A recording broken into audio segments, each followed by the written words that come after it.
Hello, hello, hello, and welcome to the 22nd episode of Mixed Media Reviews. How has it been 22 episodes?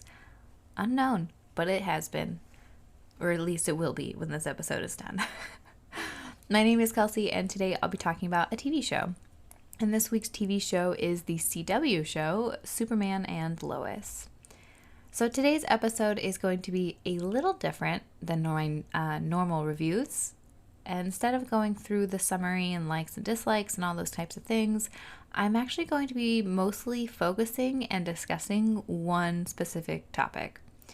So I've been watching Superman and Lois, I think kind of since it came out. I think I picked it up definitely during season 1 at some point. And I feel like the more I watch it, the more just one question keeps popping up in my mind. And that question is, are Clark and Lois the worst parents ever? Okay, maybe not the worst ever. There's some pretty terrible parents out there, and even within the show, they're definitely worse parents. But they're certainly not great. At least not, what you'd think of from a superhero who's supposed to be, the pinnacle of virtue or whatever.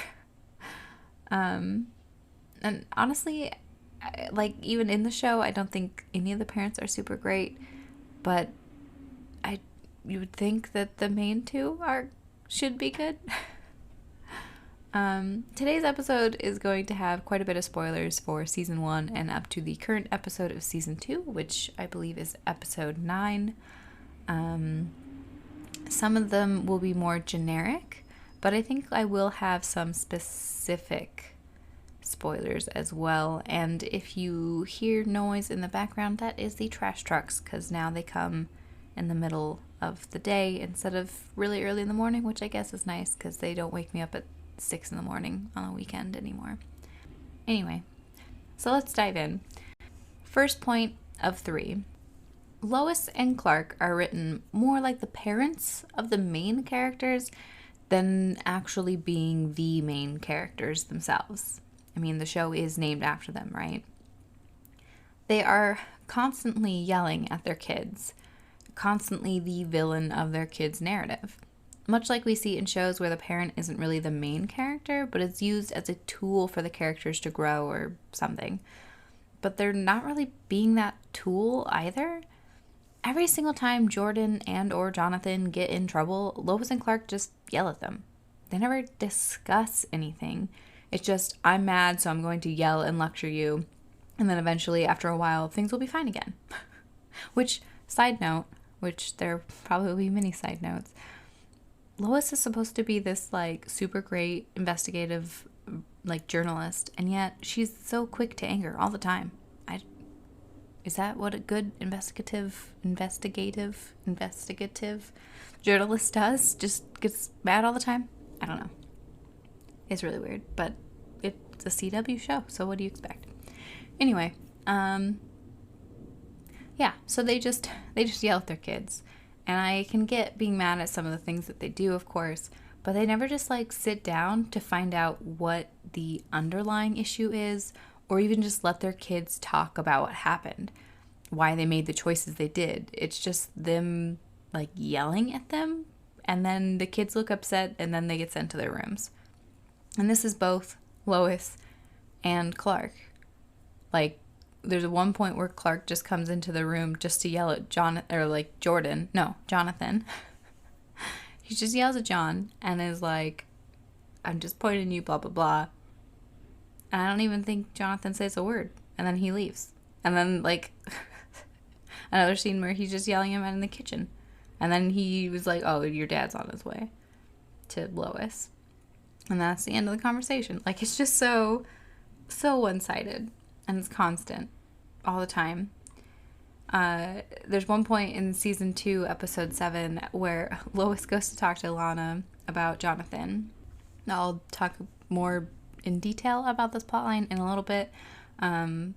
But so in this episode, Lois goes to talk to Lana about Jonathan, and Lana has some pretty decent advice, right? Where she tells her, sometimes you just have to kind of be there and listen. Instead of thinking about what you need answers, you need to see what they need, which is someone to listen to them. And I thought freaking great. This is finally going to let Jonathan tell his side of the story and be able to talk to her while she listens instead. Nope, she's still just terrible. So when she finally goes up to him, it seems like she's more chill, right? She lets him talk, and it seems like she is actually listening to him. But then she still is like, I'm incredibly disappointed in you, and then launches into grilling him for information. That's not listening to him. That's not being there for him. That's not you trying to be the supportive parent and like being there for your kid and not trying to get answers like Lana literally just told you a few scenes ago. It's the exact opposite. You pretended to listen and then you launch into this like, I'm disappointed in you monologue, and you start grilling him for more information. And then when he still refuses to give the information to protect somebody else, she's just like, no, you're making a mistake. And she's still not really listening to what he's saying, what he's like hinting at, what his intentions are. He's obviously protecting somebody he cares about, which I think is pretty freaking obvious that it's his girlfriend. And apparently no one else thinks it's obvious that he would only do this for his girlfriend, but whatever. And she could have instead talked about how, well, it's incredibly noble or brave or whatever to kind of, protect somebody else. Sometimes the most brave thing is to tell the truth or something simple like that. Show him that while his intentions are good and she's understanding where he's coming from, she can say, I understand that, but then also show that, they're misplaced, that those intentions are misplaced. That doesn't have to be so black and white. But no, she just makes him feel bad about himself and still isn't really listening to what he's saying. Second point. They are really weird about sharing information to only one of their sons. When Lois first meets Natalie, she's understandably having a hard time, which trigger warning for a lost pregnancy upcoming. But we find out she's having difficulty with Natalie because she and Clark had a miscarriage before the twins, a girl that they had named Natalie. So yeah, what I originally thought was just like typical Lois being the worst was actually pretty understandable, that she was trying to kind of distance herself instead of being more comforting for Natalie, because obviously Natalie's going through a lot of emotions, and I thought Lois was just being her cold self of just walking away. But no, I get it. Very understandable for her to have a lot of issues brought back up and, feelings and thoughts, and, I get it. But then when she goes to reveal this to, her son, she's only telling one of them. Like, I get that she hadn't talked about it and that they didn't know. Totally okay. You get to choose what you want to reveal to those around you, and it's totally up to her whether or not she shared it with her kids or not. That's fine. And I get that it's not something that you'd probably want to talk about, even if you were, more comfortable, or if you've dealt with it more, or whatever the situation. I get varying levels of wanting to talk about it or not wanting to talk about it. Okay.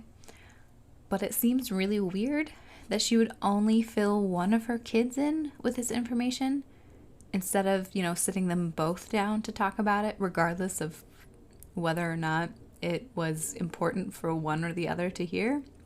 You would think that she'd want both of her sons there, and you wouldn't want to retell the story, So I don't know. And this seems to be common for them, only sharing information with one of their kids. The communication never seems to be very flowing between all of them at once.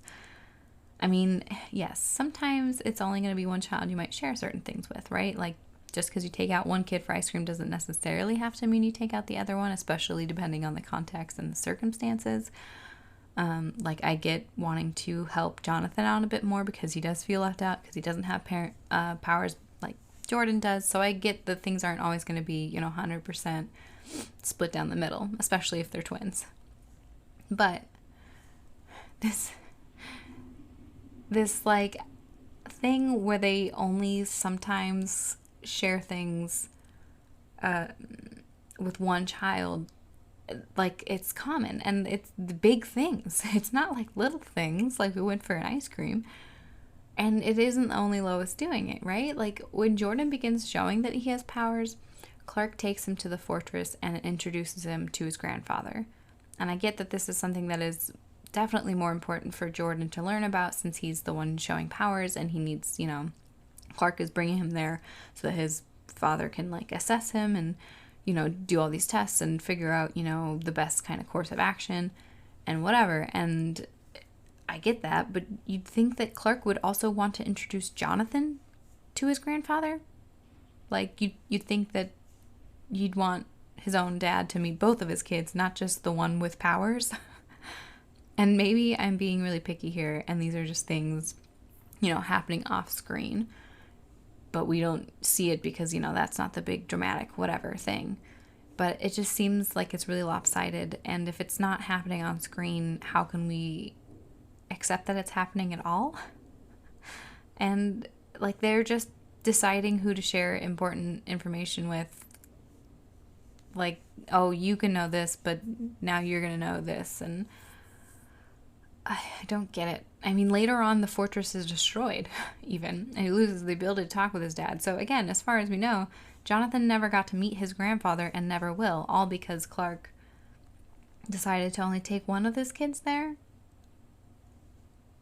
And now it's probably going to be the same thing with Clark's mom, where Jonathan never meets her because why would he take his non-powered son to another fortress? I don't get it.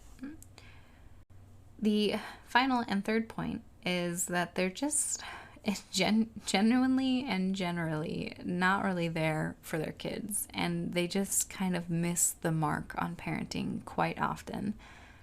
In the latest episodes of season 2, John has been discovered to be holding on to the XK drug and accused of selling drugs, right, because of the amount that he has on him.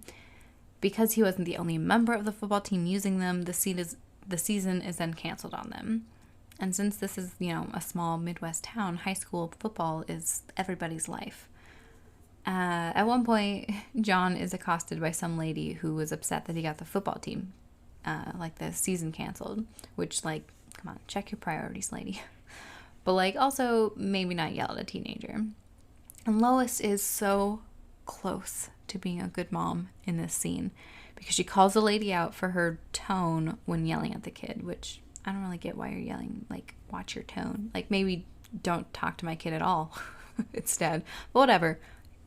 You're kind of supporting him and backing him up there when you've literally not supported him and been yelling at him the entire time in your own home. So I guess you can yell at your kid, but some random lady can't. Anyway, but then 5 seconds later, she turns to Lana and says that she kind of understands why the lady yelled at him. What? No, there's no understanding for that. There's no, I get why this lady yelled at a child/teenager about him doing dumb stuff. What? Maybe protect your kid more. But this is very typical of them. They barely support their kids, and it feels like they're just so wrapped up in each other all the time that they forget that they even have kids. And then when they do remember them, it's because they're in trouble and they're just yelling at them. And it's also this weird overprotective mom thing while also not being protective at all, because in this same episode she's upset that Jordan is using his powers to save people, including saving the life of Sarah's dad, because Superman is off planet, so he's the only one that he feels that he can save them, and she doesn't want him to get hurt, so she's yelling at him to use his you can't be a superhero like your dad, blah blah blah. But then she's completely okay with or is understanding of why a lady would yell at her other kid. I don't get it. I don't get it. Somewhat of a side note, Lana does seem to be kind of a better parent sometimes. When I mentioned her discussion with Lois about being there for your kids. But there's also instances that have me beyond confused and realizing that the writers/creators/whoever's in charge, I don't know, the network, has no idea how to write good parenting or even know how to write good relationships. The worst episode of the season, in my opinion, is where you find out that Sarah cheated on Jordan and everyone is get over it, it's fine. Which I will say that on the message boards, it seems like everybody is also in agreement with me that this episode was terrible. But anyway, yeah, so she cheats on Jordan, and everyone, including her Sarah, her brother, or his brother, Jonathan, the parents, everyone's just like, get over it. But it's like, what? No, don't get over it. I mean, you can if you want, but not because people are telling you it's not a big deal. I hated this episode so freaking much. Because not only did she cheat, but they basically make this entire episode about how Jordan is lucky to have her and that he's the one who's overreacting, and how she should be proud that she like realized that she's bi. What? And even Lana says this to her, that like Jordan is missing out. Like, no, your child cheated on her boyfriend. He's not upset that she kissed a girl like they keep trying to play it up. Like, oh, it's okay because you figured something out about your sexuality. You can figure out something about your sexuality without cheating on your significant other. That's also true. But yeah, so he's not upset that she kissed a girl. He's upset that she kissed somebody while they were dating. Obviously, it hadn't happened yet, but a few episodes later, Lena then kicks out her husband for having an affair. And obviously, that's more than a kiss. So, bigger reaction. But if he had been with a guy because he realized he was bi, would that make it okay? No, because cheating is still cheating.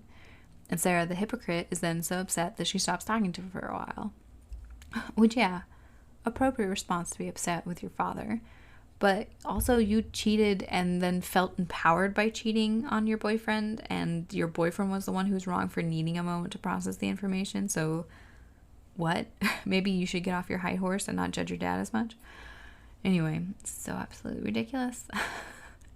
But then it gets even worse, you guys, because not only is that whole situation terrible, but then Sarah is also upset that he has a secret and doesn't want to be like second to that secret, whatever that even means. She was like, you've been distant for a month, since I started hanging out with the girl that I kissed and made it weird, so I can't be with you. She even tries to be like, let's be all friends. No, I'm not going to be friends with the person you cheated on, and you shouldn't be friends with the person you cheated on me with. What the frick? Oh boy. And then at this point in the story, her father has been found out for cheating, and they had stopped talking, but they made up at this point. So then she goes to him and like takes his advice on dating. So apparently, according to her dad, who's been kicked out for cheating on his wife, you have to be first in the relationship at all times. Like, you have to put your significant other first. And he thinks that's why his marriage failed, because he didn't put Lana first. Or was it actually because you put your tongue down somebody else's throat for months? Maybe that's why it failed. Not because you didn't put her first, but because you put some other woman first in terms of making out choices. I mean, my husband is certainly a top priority. I can't speak, but it doesn't make it less true. He's certainly a top priority for me. And of course, there are times when he comes first above anything and everything else. But there's also times when work will come first, or when a friend or a family member will come first, or even when I come first. It's a rotating wheel of first because we all have different needs, and sometimes there's one person or one thing that has to come first at that moment. And I wouldn't expect to always be first with my husband either, because that would be insane. And to just be like, oh, you aren't telling me something, therefore it's basically worse than when I cheated on you and gaslit you into believing it was not a big deal. Like, what? What is going on with these writers? Why do they think that this is all acceptable behavior? Sarah has very quickly turned into the worst character ever. Yeah, so slightly of a mini tangent, but mostly also like Sarah's parents are also not really great in these instances, because instead of giving her real advice, like, you cheated on your boyfriend, and so him having to take a moment to decide whether or not he feels like this relationship is enough to continue going, if that betrayal is something that he can get past, like, maybe you should chill for a moment and let him decide that, instead of being like, you took 10 seconds, that's not okay. But yeah, so instead of giving her real advice like that, They're just like, you're perfect. And if someone else has a problem with you kissing someone else or isn't completely putting everything else aside for you 100% of the time, then that's on them and you shouldn't change. And it's such baloney. That's such terrible parenting advice, terrible parenting, terrible everything. Oy. So yeah. What do you guys think? Do you think Lois and Clark are the worst, like I do? Or do you have any counterpoints of when they're actually good parents? Because I genuinely can't really remember any, but there probably at least are some. What do you guys think? Let me know on social media what you think, and also what you thought about me kind of doing this specific topic instead of doing an overview. Would you prefer more of this style, or keep these types of discussions that are more focused on the kind of bonus episodes and keep these every Saturday episodes as more of a reviewed overhaul of an entire, book, TV show, movie thing? Thank you so much for joining me today. You can find me on Instagram and Facebook at Mixed Media Reviews Podcast, and you can find me anywhere you find your podcasts, probably. Please join me next time where I will be talking about a movie. And this next movie is going to be The Eternals, the Marvel movie. I'd also like to kind of add the new Spider-Man and do another double feature because that was kind of fun. But we'll see how much time they are because I don't want the episode to be too long. Remember, I kind of want these a little bit shorter. And they both might be pretty long. So we'll see. But I do like doing the double feature because I feel like I can kind of get through some of the newer stuff more quickly. But we'll see. Like I said, they might be long episodes on their own. Anyway, have a wonderful rest of the day. Bye.